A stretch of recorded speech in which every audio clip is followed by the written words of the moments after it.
Insurance industry experts are projecting massive losses from riots over the past weekend. Some say this may end up the most costly example of civil unrest in the country's history.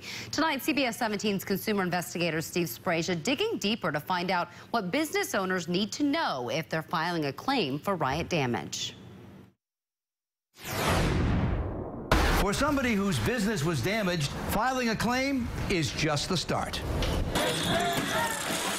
Your business owner's policy generally covers riots and civil commotion. So if there's physical damage to your property, you're covered.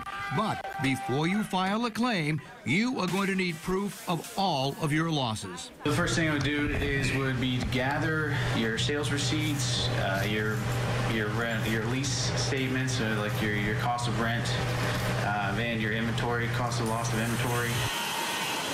Once your claim is in the system, the insurance company will send out an adjuster who will evaluate the extent of the damage to your property as well as the value of items stolen, lost, or damaged. The adjuster will then come up with a monetary amount for a settlement. But if you don't like that offer, you can go another route and call in a public adjuster. They usually work off a percentage of that claim, so they're not always having your best interest in mind.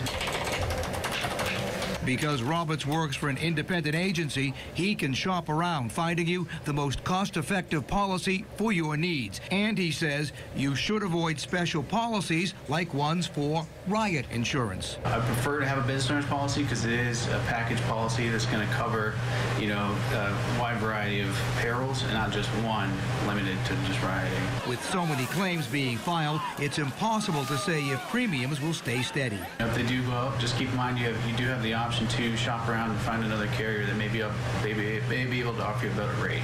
And let's say your business was damaged, but you didn't have a business insurance policy and you want one. Well, you're going to have to wait because, first of all the damage needs to be repaired before you can apply for a policy.